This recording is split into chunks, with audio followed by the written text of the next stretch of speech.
자, 일단 청문회 얘기부터 해야 될 것 같아요. 일단 3명의 장관 후보자 중에서 윤석열 대통령이 휴일임에도 불구하고 신원식 국방부 장관과 유인촌 문체부 장관은 임명을 했습니다. 김행 여가부 장관 후보자 청문회는 파행이 됐어요. 정회하는 순간 퇴장을 했고 다시 속개가 됐는데도 돌아오지 않아서 민주당에서는 주랭랑이라고 해서 김행랑이라는 별명을 붙여주기도 했는데 어쨌든 청문회가 끝났다 아니다. 야당에서는 아직 안 끝났다. 여당에서는 지금 끝난 거 아니냐. 여러 가지 어떻게 되는지 모르겠는 상황이 지금 지속되고 있는데 이 청문회 파행의 책임은 과연 어디 있다고 보시나요? 양쪽에 이제 불꽃 튀는 논리 대결이 있어요. 제가 보니까. 네. 국회라는 데가 회의를 이제 하루 동안 하게 돼 있는 거잖아요. 그래서 하루가 넘어가면 이제 차수 변경을 해야 되지 않습니까? 근데 그런 거예요. 여당이 처음에 했던 얘기는 뭐 위원장이 그렇게 얘기를 한 거잖아요. 그 양이원영 의원한테 자기 순서도 아닌데 자꾸 그렇게 얘기하면 안 된다 이 얘기를 하면서 김행 후보자한테 그렇게 자료도 안 내고 자꾸 뭐 고발하려면 고발해라 뭐 이렇게 얘기를 하고 그렇게 얘기를 할 거면은 그냥 사퇴를 해라. 해명을 하고 자료를 내고 뭐 이렇게 하든지 아니면 사퇴를 해야 되는 거지. 그렇게 얘기하면 안 된다 이렇게 얘기했더니 위원장이 편파적이다라고 하면서 막 이 화를 내면서 국민의힘 의원들이 그러면서 그중에 이제 모 의원이 김행 후보자한테 가서 나갑시다. 그랬더니 또 자료를 또 주섬주섬 해가지고 또 김행 후보자가 가려고 하니까는 또 이제 야당의 모 의원이 와가지고 안 됩니다 뭐 이랬는데 또 그렇다 자리에 앉았다가 또 나가고 뭐 이렇게 된 거잖아요. 근데 나간 사이에 뭐 옥신강신 하다가 12시 넘겨가지고 야당 의원들이 모여가지고 차수 변경해가지고 오늘 청문회 하루 더 합시다 이래가지고 의결을 했는데 여당 주장은 이런 거예요. 일단 그거에 대해서는 여당 주장은 우리는 잠깐 나간 거다. 네. 잠깐 나간 거고 후보자도 잠깐 나간 거고 위원장이 사과를 했으면 얼른 이제 들어가려고 그랬는데 위원장이 사과도 안 하고 뭐 그러고 있어가지고 나간 사이에 하루가 지나갔고 이제 청문회는 그게 이제 끝난 거고 자정 지나고 끝난 거고 야당이 뭐 자기들끼리 뭐 땅땅땅 해가지고 뭐 차수 변경하고 이런 거는 여야 간사간 합의가 안 된 일정 변경이기 때문에 그거 우리가 볼 때는 무효다 뭐 이렇게 하는 거고 네. 그래서 위원장이 뭐 사과를 했으면은 될 거를 왜 사과를 안 해가지고 편파 진행해가지고 우리 이렇게 망신 주냐 뭐 이렇게 화를 내고 있는 거예요. 네. 야당은 그게 무슨 소리냐 하루 더 하기로 어쨌든 다수결로 이렇게 해가지고 하루 더 하기로 했으면 하루 더 하기로 한 것이지 그래가지고 이렇게 어쨌든 일정 변경을 한 것인데 김행 후보자가 끝내 안 들어온 것이기 때문에 이거는 국회 무시고 국민 무시고 청문회를 하다 말고 도망간 것이다 이렇게 얘기를 하고 있는데 누구 말이 맞습니까? 이게 누구 말이 맞는지가 무슨 상관입니까 근데 이거 상관이 있어야죠. 시사평론가 그게 상관이 없으면 어떡합니까? 이걸 평론을 하라고 그러면 나는 열받는 거예요. 왜냐면은 애초에 이 얘기를 그렇게 성의 있게 하려면은 김행 후보자가 무슨 청문회를 제대로 받다가 무슨 생긴 일이 해야 될 거 아닙니까? 네. 그렇죠? 절차와 형식을 얘기하기 전에 내용에 있어서 너무 부실했다. 김행 후보자가 뭘 답변을 한 겁니까 도대체 아무것도 답변을 하지 않고 아무것도 제대로 응하지도 않았잖아요. 그랬죠. 그런데 청문회를 그러면 뭐 일주일씩 해봐야 뭐 합니까 도대체 이게 무슨 의미가 있어요 이게. 미나쌤 보시기에 김행 후보자 그럼에도 불구하고 임명할 거라고 보십니까? 좀 여론의 눈치를 살피다 강서구청장 선거 결과 나오고 하면 임명 강행할 거라고 보십니까? 그 선거 끝나고 하겠죠 아마. 선거 끝나고 한다. 지금 분위기가 이제 예를 들면은 유인촌 장관 후보자는 어쨌든 야당이 해줬잖아요. 청문 보고서 채택을 해줬잖아요. 부적격 의견을 담아가지고. 근데 김행 후보자는 여론이 안 좋아요. 눈치는 보는데, 그러니까 이게 용산 스타일입니다. 눈치는 우리가 본다. 원래대로 하면은 우리가 바로 그냥 이 재송부 청문회는 치른 걸로 우리가 알게. 그래 재송부 때려가지고 재송부 하루 이틀 만에 하세요 한 다음에 그냥 바로 임명 강행하는 건데 이게 또 강서구청장 선거가 있네. 그러니까는 강서구청장 선거하기 전까지는 우리가 조금 여론의 추이도 보고 말이야. 그리고 지금 이 여당 근처에 빅마우스들도 다 김행은 좀 정리해야겠는데 막 이런 얘기 막 하잖아요. 네. 그럼 눈치도 좀 보면서 우리가 고심에 고심을 거듭하여서 고심을 하다가 이제 11일날 지나면 그런데 다시 우리가 청문회 이 보고서 좀 해보실까요? 뭐 이렇게 가지 않을까라고 생각하는데 이게 사실은 굉장히 무리한 전망이에요.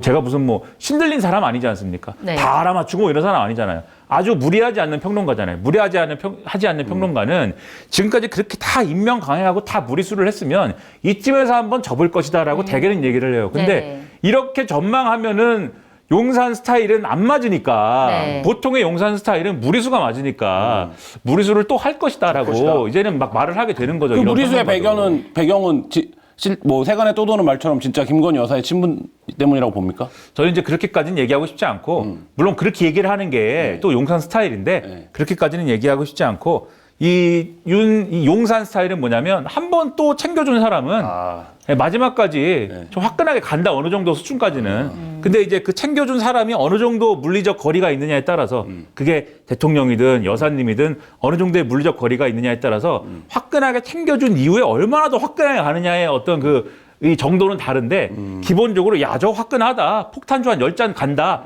이 정도는 기본으로 깔고 가는 것이기 때문에 네. 김행 후보자도 그렇게 무참하게 막 버리지는 않는다. 자, 서울 강서구청장 보궐선거 11일이죠. 얼마 안 남았습니다. 그런데 지난 6일과 7일 이틀 동안 있었던 사전투표 결과 사전투표율이 22.64%로 역대 지방선거와 재보궐선거를 통틀어 최고치를 기록을 했는데 사실 이게 뭐 여야에서는 서로 뭐 자기네들이 유리하다 이렇게 지금 얘기할 수밖에 없는 상황이죠. 자, 김민하 선생님 보시기에는 어디에 유리합니까? 그걸 모르죠, 그걸. 왜 모르냐? 아까부터 계속 모르고 계세요. 네. 아니, 근데 이거 진짜 모른다고 얘기할 수밖에 없는 알겠습니다. 게 정해지지 않았어요, 아직 그게. 예, 완료가 되지 않았어요. 네. 왜냐하면은 선거마다 이게 사전 투표를 많이 했다는 이유로 첫째 본투표율도 같이 높은 선거가 있고 그렇지 않은 선거가 있었어요. 네. 그러니까 원래 본투표가 높을 거여서 사전 투표도 같이 높았던 선거가 있고 본투표율이 뭐 그렇게 높지는 않은데 그냥 본투표 할 거를 다 그냥 사전 투표를 막 몰려가서 한 선거가 있고 그쵸. 그렇기 때문에 이번에도 그럴 거냐는 이제 마지막에 조금 열어봐야 아는 건데 총체적으로 그때 분위기나 이런 거에 따라 달랐기 때문에 누가 되는 거예요, 그러니까? 그러니까는 그 투표율로 그걸 얘기하기 얘기할 수 어려운데 없다. 총체적으로 선거 분위기는 네. 지금 민주당에 전혀 불리하지 않다. 아. 그리고 국민의힘에 전혀 유리하지 않다. 아. 네. 근데 김태우 후보의 공천 배경은 윤석열 대통령의 마음이라고밖에 볼 수 없잖아요. 그러니까 이제 뭐 대통령이 한 거죠. 네, 지금. 판결문에 뭐 잉크 마르기 전에 사면해줬다라는 얘기가 나올 정도로 상투적인 표현이긴 합니다만, 그러니까 그 이유가 뭐냐? 사면권을 대통령만 행사할 수 있는데 사면해줬고 선거 직전에 결국 나왔으니까 윤심인데 그 자체로 만약에 지금 얘기하신 대로 민주당이 만약에 이겨버린다 이러면 어떻게 되는 겁니까? 근데 그 얘기하기 전에 선거 분위기에 대해서 잠깐만 더 얘기를 드리면 신문을 보는데 네. 이런 대목이 있었어. 나는 이거는 내가 얘기하는 게 아니고 신문에 나온 거를 전해주는 거예요. 네. 분명히 이렇게 써 있었어요. 여의도 연구원에서 자체 여론조사를 했다. 자체 여론조사를 했는데 추석 전에 크게 진다고 나왔다. 네. 여기서 크다는 거는 이건 저의 추측. 크게 진다는 거는 한 뭐 10%포인트 이상 진다는 것이다. 네. 저희 추측. 이준석 전 대표가 말한 18%론. 그건 이제 이준석 전 대표가 이전 선거 결과를 산수를 해가지고 얘기한 숫자인 네. 것이고 제가 얘기한 건 여의도 연구원에서 크게 진다고 나왔는데 그 다음에 이제 무슨 문구가 나오냐면 추석을 지나면서 바닥 분위기가 올라오고 있다라고 얘기를 했어요. 네. 문구에 의하면은. 근데 요 뒤에는 이제 희망사항이죠. 네. 요건 희망사항. 여의도 연구원의 희망사항. 네. 그러면은 그래서 객관적으로 제가 아까 뭐라고 말씀드렸냐면은 국민의힘에 유리한 선거가 아니다. 그리고 아까 뭐라고 말씀드렸냐면은 원래 그리고 이전에 방송에서 얘기를 했는데 강석을 하는 그 동네가 민주당 텃밭이기도 하고 과거에 우리 노회찬 의원이 거기서 정치활동도 했다고 말씀드렸잖아요. 그러니까 그런 기반이 있는 곳이기 때문에 그러니까 다소 이제 보수적인 지역구가 아니에요, 원래. 그러니까 민주당에 불리한 선거 아니다. 이렇게 그래서 얘기를 하는 거예요. 그리고 이제 만약에 민주당이 이긴다라고 할 때 이 선거의 특징이 뭐냐면 지금 선거의 특징이 뭐냐면 진경훈 후보를 모르잖아요, 지금. 강서구 사람들이. 네, 모르잖아요. 네. 잘 모르잖아요. 근데 지금 강서구 사람들이 아는 건 뭐냐면 두 개를 알아요. 첫째, 김태우 후보가 지난번에 나와서 당선이 됐는데 그 사람을 살려준 게 지금 윤석열 대통령이다. 네. 근데 이게 꽤 무리한 거다. 라는 걸 알아요. 그 다음에 두 번째, 야당 대표가 이재명이다. 이거 두 개를 알아요. 이 두 개를 아는데. 그러니까. 김기호는 모르지만 네. 두 가지는 안다. 네. 그러니까 이 두 개를 가지고 선거를 해야 되는 거예요. 근데 만약에 민주당이 이겼다. 이겼다라고 하는 거는 그러면 얘기가 어떻게 되는 거냐면 윤석열 대통령은 미움을 사고 있다가 되는 거죠, 결국은. 그러면은 이 분위기를 몰아서 이 분위기 여세를 몰아서 민주당이 이렇게 얘기할 수 있는 거죠. 앞으로 이재명 대표를 중심으로 우리가 민주당은 이 분위기 이대로 그냥 가가지고 총선을 열심히 치르면 되는 것이고 국민의힘은 큰일 났어. 이 얘기를 하게 되는 거고 국민의힘은 이제 강서구청장 선거에 졌기 때문에 그동안 이제 계속 미움받아왔던 사람들이 또 목소리 크게 높이고 유승민, 이준석 이런 사람들이 막 거봐라 이제 하게 되는 거죠. 이제 반란이 시작될 약간 반란의 시도, 반격의 시도가 있을 거다. 네, 근데 반격의 시도를 하면은 우리 용산 스타일이 그거를 역시 우리가 좀 잘못을 했구나. 우리가 좀 반성을 해야 돼. 뭐 이럴 분위기가 될까요? 그렇지 않겠죠. 용산은 잘못한 게 없는데 그러나 선거를 졌지 않습니까? 다른 놈이 뭘 잘못을 했겠죠. 다른 사람이. 기흑. 예? 기흑님. 예, 뭐 되게 이상하게 읽힐 수 있습니다. 기획 여러 명이에요. 네, 가가멜님이 뭐 잘못을 했겠죠. 네, 그러면 뭐 누가 책임져야겠죠. 그러면. 알겠습니다. 그러면 근데 그렇게 따지면 이제 그러면 김기현 대표는 그러면 내가 잘못했어요라고 얘기하고 싶을까요? 아니겠죠. 아마 중국 사람들이 잘못하지 않았을까요? 중국 사람들이.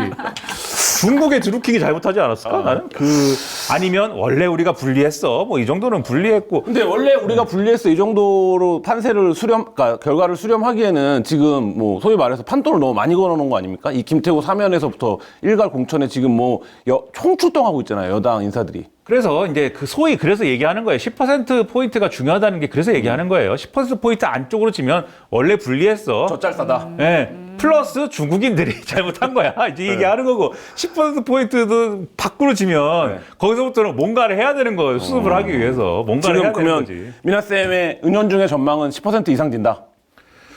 지금 이제 여의도 연구원이 언론에 코멘트한 바가 실현이 되면 그렇게 될 수 있다. 이준석 전 대표가 저도 방송을 같이 한 적 있지만 네. 자기 선거 아닌 선거의 산수를 되게 잘해요. 네, 제가 자기 선거는 잘 못하지만 자기 선거 그러니까 국회의원이 아직 못됐겠죠. 자기 선거 자꾸 지니까. 네, 자꾸 지니까. 근데 자기 선거 아닌 선거의 산수를 잘한다. 그래서 저는 4% 포인트에 그 정도 건다. 차이 나지 않을까. 자, 이런 상황에서 오늘 이재명 대표가 퇴원하고 강서로 가서 유세를 하겠다. 이거를 국민의힘은 뭐 어떻게 바라볼지 뭐 복잡할 것 같은데 어쨌든 이 유세, 그러니까 이재명 대표가 현장에 가는 거 도움이 될 거라고 보십니까? 선거 판세에 어떤 전환점이 될 거라고 보십니까? 그러니까 이재명 대표는 하고 싶을 거예요. 뭐가 됐든지 간에. 왜냐면은 이재명이 여기서 뭔가를 했다. 이걸 만들어 놔야 나중에 거봐라가 있어요. 왜냐면 지금 얘기했잖아요. 김한 기자 한겨레 기자지만 한겨레 기자라서 그렇게 얘기하는 건지 모르겠지만 민주당이 이길 가능성이 굉장히 높아 이렇게 생각하는 거잖아요. 많은 사람들이 그렇게 생각하는 거잖아요. 솔직히 말씀드려도 돼요? 네. 별로 큰 관심은 없습니다. 우리 뭐 강서구 살지도 않고 우리 은평구 사는데 뭐. 근데 아무튼 간에 그렇게 그렇게 이거라서 물어보는 네, 거예요. 그렇게 생각하는 사람이 많은데 그러니까 이재명 대표도 아마 이길 가능성이 높은데 이렇게 생각할 건데 이재명이 뭔가를 했다를 남겨놓으면은 지금 그러지 않아도 이제 구속영장 기각이 돼가지고 네. 당내에 어쨌든 간에 비명계 뭐 이런 사람들이 그동안 계속해서 뭐 얘기하고 싶었던 게 이재명 체제로 총선을 치르기 어렵다. 이 얘기를 계속 하고 싶었던 거잖아요. 네, 그 얘기를 그렇죠. 해온 거잖아요. 네. 근데 여기서 이재명 대표가 뭔가 강서구청장 선거에 대해서 뭔가를 하고 심지어 그리고 이겼다라고 네. 하는 거를 만들어 놓으면은 이재명 대표 그 얘기를 막 하고 다니는 거죠. 이재명 대표가 가서 뭔가를 해서 선거도 이겼네? 네. 그러면은 이재명 체제로 총선도 이기겠네?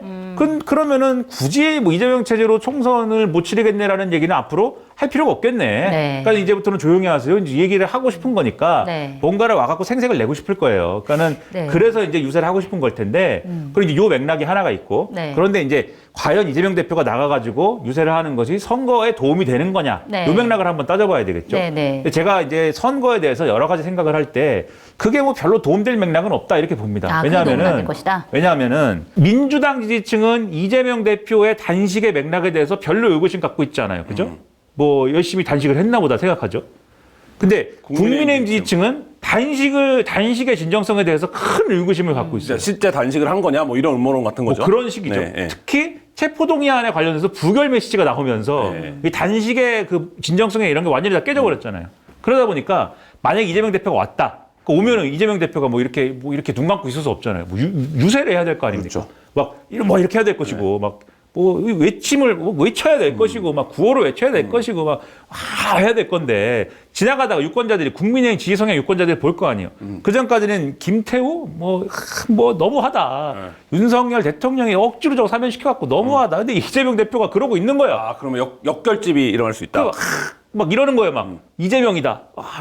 이제 투표장 가는 거지. 그러니까 이럴 수도 있다.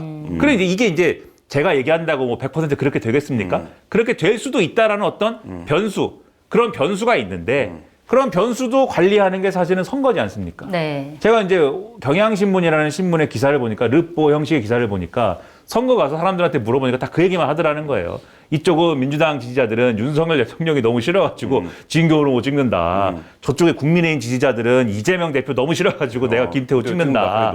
그 전에 또 기사를 한국일보인가 보니까는 유인물을 보는데 그건 뭐 당연하지 사실은. 김태우 후보 유인물에는 윤석열 대통령이 없고 진교훈 후보 유인물에는 이재명 대표가 없더라 뭐 이런 걸 써요. 또 분위기가 그렇다는 거지. 그런 걸 볼 때는 선거에 도움될 맥락은 별로 없다. 이재명 대표가 가서. 그런 것도 이재명 대표가 고민하지 않을까 하는데 네. 뭐 간다는 거 아니에요. 지금 분위기 어쨌든. 용산 스타일로 보면 김태우 후보가 그렇게 해서 이제 내보내줬는데 저 빨간 옷 안 입고 하얀 옷 입고 다니고 윤석열 대통령과의 뭐 공보물이나 이런 데서도 윤석열 얘기 선거에서 많이 안 하고 이러면 용산 스타일이 안 맞는 거 아닙니까? 뭐 서운할 수는 있겠는데 혼내줘야 되지 않을까요? 서운할 수는 있겠는데 이기는 게 장땡 아닙니까? 어쨌든 일단 내보냈으면 이기는 게 장땡인 것이고 그런 면에서 볼 땐 제가 볼 땐 김태우 후보 입장에서도 김기현 대표 좀 미룰 수 있어요. 자꾸 와가지고 대통령과 통화를 후보라는 둥 대통령한테 전화할 수 있는 후보라는 둥 네. 뭐 자꾸 그러잖아요. 네. 후보 입장에서는 당에서 자꾸 뭘 하면은 안 해도 서운하고 자꾸 뭘 해도 서운하거든요. 제가 볼 때는 한번 싸우지 않았을까. 자, 그러면 미나쌤 보시기에 뭐 많은 이제 언론도 그렇고 민주당도 특히 이제 그 얘기 많이 하는데 이번 강서구청장 선거가 총선의 어떤 가늠자고 이게 여기서 정권 심판론이 작동을 하면 계속 그 구도로 가는 거다라고 보는데 실제로 그렇게 될 거라고 보십니까? 근데 저는 그래서 네. 민주당 입장에서는 그렇게 만들고 싶죠. 네. 민주당 입장에서는 그렇게 하는 게 전략적으로 맞겠죠. 왜냐하면 이길 가능성이 있는 선거니까. 네? 근데 국민의힘 입장에서는 질 가능성이 있는 선거잖아요. 네? 그러면은 이제 국민의힘에서 오신 방송하시는 분들, 국민의힘에서 나름 좀 전략 좀 해봤다는 분들이 다 하는 얘기가 네. 이건 이렇게 사이즈를 한글날인데 말이죠. 네. 네, 이걸 정치를 키우면 안 되는 선거다. 네. 네? 이거는 조용히 치러야 되는 지역 밀착형으로 해야 되는 선거다.